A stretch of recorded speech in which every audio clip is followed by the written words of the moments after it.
So this game was a game I definitely should have lost because it was the game where I was basically with the worst position of any of the games I'd played so far, and I was losing for most of the game. Before this round started, this is against Roman Miguel Navarro, I was talking to Che Hernandez, what's his name? The guy from the first round. We kind of just chatted between rounds, and he was basically like, here's the thing, this guy, I got a really good advantage of him in the middle game. He wasn't as good as end game, so I thought, let me go crazy in kind of the middle game. Let me make attack, and see if I can win then. And if I'm down, maybe I can lose, or maybe I can win in the end game. That advice I took a little bit too far, and I got a terrible position. So I basically let him just go with a modern defense and then get my big white center. This is just to stop the annoying move. It's not necessarily the best move. I'm going for the attack in this position, so I don't want him to get any tempo development here, because especially then I might want to start flinging these pawns down, so I just do the bishop e2 move over first. Standard development, and this actually transitions just back into basically a book move here. So these positions have all been played before. I start flinging pawns. I'm a little bit okay with this. I'm like, okay, these knights are pretty good. This looks pretty King's Indian-ish. And in fact, the opening has transitioned into literally the King's Indian defense standard development. I'm like, okay, I'm happy with this bishop being locked out of the game for now, and maybe I can start flinging pawns. So again, I can just do this, and whatever way you take, if you allow me to do that, okay, I'm looking pretty good in this situation. And there's really no way to take that doesn't end up in a bad situation. So I do h5, and he responds wisely by not taking. And does this knight move, and this sets up a really interesting position where I've got a lot of pressure on here. 2 attackers, 1 defender, so I need to do something about that. A couple different moves: bishop f3, moving the king over here if you really want to. That's like the least good move, and even crazy enough, just the in-between move of pushing here, so you force the pieces back, and then dealing with it is probably a little bit better. I took with the idea of opening things up, but actually I don't know if opening this rook up is a good idea. So that was a poor idea, and now the game's effectively equal here, and my advantages are gone. His bishop can now get out super easily. I don't really have a huge threat on his king side anymore, and I've got a pretty weak center of the board. So I make a dumb move, which I knew as soon as I played it. Not quite here just yet, but it gets there. He does this move, and I played b4. Now, the idea is pretty simple, that takes, everything's fine, and hopefully he just moves the piece back, because obviously you can't move here. But that was a dummy move, because I realized after this whole, that was technically a mistake, but I understand why it's totally fine. You take the e-pawn, I take back, take the e-pawn. Now I can win this piece, but what's the problem? He's already up 1 pawn, because I've just blundered a pawn, and the awesome bishop on g7 is doing ops on my rook. So I have to now decide, is it worth it to do something like takes, check here, and then maybe hope after he moves back that I can start squeezing him? And I thought about doing something like that. The problem is you just like hit him with this move first, and you're all out of moves basically. Yes, you can go g4, but as long as you're able to start bringing pieces back, the best move here is queen d7. So you can't really start with this attack here, because then you drop the queen, and black's up material here. Black's just up a full exchange with no compensation. So I decided in light of that to just move the rook. He moves the knight back. I move the bishop over, so at least there's some opposing issues here. And then he moves his queen up, which makes a lot of sense. Maybe you want to get access to this square. Maybe you want to attack this pawn. I moved the queen up. Why you need to do this move is because you want to just sink your teeth in and put that knight over on e6, because that's a great square. Just makes it hard to develop, and you're attacking this pawn if white's uncareful. He moves over here, and I don't know why, I just thought maybe I can hold on and just go for the queen exchange and try to win the endgame down a pawn, which dumb idea a little bit, because now I've just got these really weird, odd, disconnected rooks, and I can never like move my king forward, because let me just put his move. I can never move my king forward, because wherever I move, he just hits me with the check first, and if I'm not careful, I'm gonna lose more material here. So it's like really odd right here to suggest a good move. Best move is here, and then if you want to you can obviously just take the bishop first, and then you have a decision.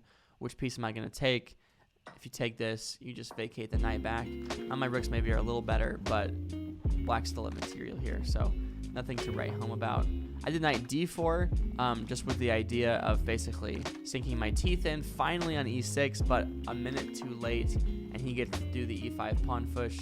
I discovered this cool move, knight e6, which unfortunately does lose another pawn, but it is the best, because once you move your king out of the way, which you're supposed to just push pawns first, you at least have this nice fork, and I'm finally going to get rid of black's good bishop, because you basically need to put your pieces up.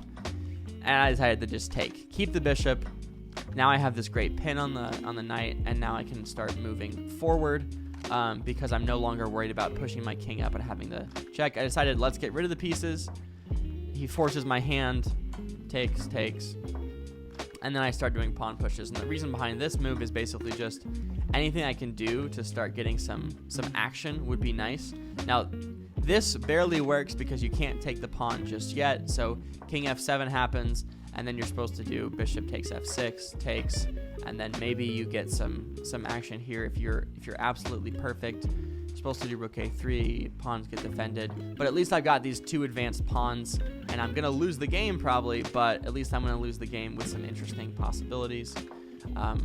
I do c5, he just doesn't take, he pushes, I move over.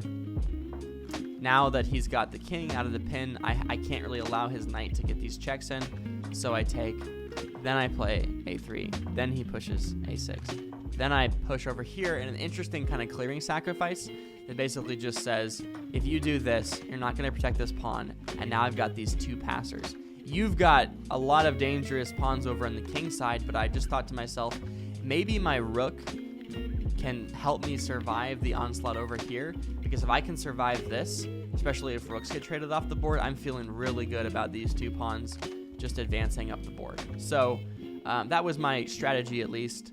Then I take, he moves over. Now basically at this point this is close to winning because black just needs to keep moving his pawns forward and I'm going to get creamed, but he goes for some attacking moves instead. I realized I made an interesting mistake here. I was kind of getting low on time, and I still wanted to record the moves. And right here, he made this move where I was like, dang, if he checks me here and I move back, I'm going to get even more checks, and I might actually lose this pawn or risk getting checkmated. I completely forgot about the fact that he was probably just looking at taking c6, and so I move the rook back to defend, keep this pawn defended, and I just completely forgot about c6, and he takes it. After an intermezzo check, takes, then I start pushing. And I started to feel a little confident here. It's actually terribly losing for me. Engine reads like 6.4 for black. But I got pretty excited right here because I played a move and I saw an easy way for him to draw the game and keep his, or not draw the game, but just keep his advantage, which is takes, then you swing the rook behind. If I push right here, and you're just going to win. It's literally a 4 versus 1 over here on the queen side, and there's just no way to stop it.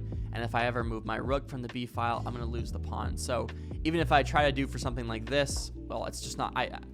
If I try to take this pawn, I'm going to lose it. And on top of that, he just starts literally pushing. And in this position, that would not be the best way to play, obviously, but I think you get the idea. So unfortunately, I saw that was a possibility, but he made a slight mistake. He took the a5 pawn, and now I don't have to take this way because he can stop me with this. I just push, and you don't get any good. You just can't get back there in time. So he plays the engine move, e5 check. I move over. I should move my king up because moving behind here is just kind of trapping the king into a prison, and he's just going to start marching these pawns. But I just knew that I didn't want to leave over here. I didn't want to end up over here because then he's really going to have nothing to stop the pawns. So I thought, okay, let's go into this. We're now getting a crazy endgame. 5 pawns versus a pawn and rook. Technically, I'm up material, but man, it's going to be hard to stop all these pawns once he trades off. So play the move up, and he makes the right move to stop me in time, sort of. You're supposed to push here first. I understand why, but at least this was annoying because he couldn't. I couldn't get my king to f3 or d3 anymore. So I made this move, which basically means if you move this pawn, you lose it. If you move this pawn, he loses it. So you have to make a king move, or you have to move one of these pawns. Now he goes for an interesting move here. He pushes this. Then I do here, which basically forces his hand because now he has to figure out a way to stop these pawns. It's not actually that good because you can just go here if you want and then start marching, so that was probably a dumb idea. But if you move the king away, then I get to move my own pieces and maybe I have a chance. He hits me with the engine move, which is awesome. F3 check first, then G takes F3, and then you play king F4, which doesn't necessarily make any sense to me. This made a lot more sense to me because now these pawns can start running. Move my rook back, he pushes the pawn, I go over here, he goes over here, and now this is just a crazy puzzle basically, where I just win by one move because I move over here, he pushes, take, he pushes, I take, he pushes, and I'm just in time to slam the rook back on h1. Now, if I'm not careful, he can just move his pieces down and maybe he can exchange off a pawn for the rook, and then it'll be 2 queens, but he moves over. Thankfully, I have just enough time to stop him. Now he can only move basically. Obviously, he can't move here, and if you move back, then I can just take the rook and get the pawn.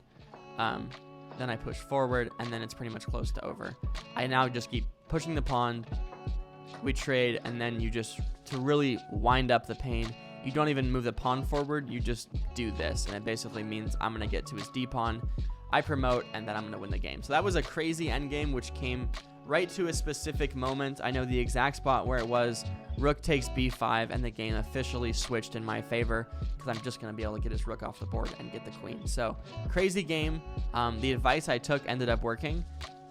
He's, in a funny way, I heard that he wasn't as good in the middle game as he was in the end game, which I thought was funny because I did terrible in the middle game and he was winning in the end game, and then I just happened to squeeze the victory out. So that was a crazy finish to the quads, but I took home all 3 games, and it was probably some of the more interesting games I've played so far at the Arlington Chess Club.